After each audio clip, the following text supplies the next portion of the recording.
behind me and all around, there's a series of planter boxes, raised beds. They're 6 feet by 3 feet. That's just the generic size that we made them to be accessible for kids because they're smaller. So you always have to take into consideration these things, that their arms aren't as long as an adult, so you can't make the beds as big. So yeah, basically we started with a workshop talking about, from way back in the winter, different plants need different amounts of space.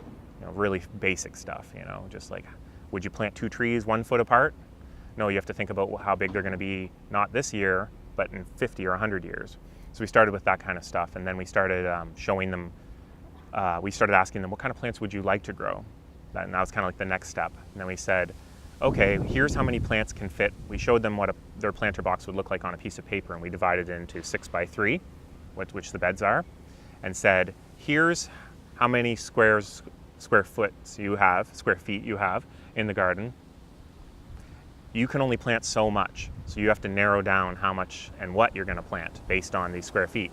And so they had a chart of what they wanted to grow, how many can grow per square feet, and then they slowly filled it in. They'd be like, okay, we want 2 square feet of carrots, we want tomatoes, that takes up a whole square foot.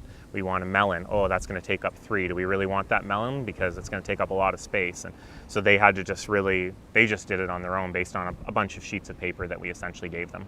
And we also tried to get them to think about things like, in terms of spacing, we also talked about companion planting. So we taught them a little bit about, don't plant a whole bunch of really tall plants on the outside of the bed and something on the inside because it's going to be completely shaded out and you won't be able to reach it. Things like this. And then also how to plant certain kinds of flowers in the garden that might be good for attracting bees or confusing certain pests because they're really smelly and they won't smell the tomato. Different kind of companion planting ideas and stuff. So yeah, it's just basically done in paperwork. So they do it indoors early on in March. And then they come out and we divide up the beds with string.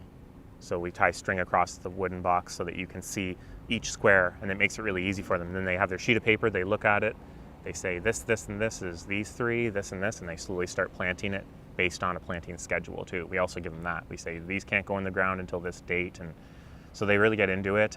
It's a little hard for them sometimes because it is kind of complicated for somebody that age to be thinking about all this stuff, but they do it pretty good. And we have to help them a little bit, but not that much.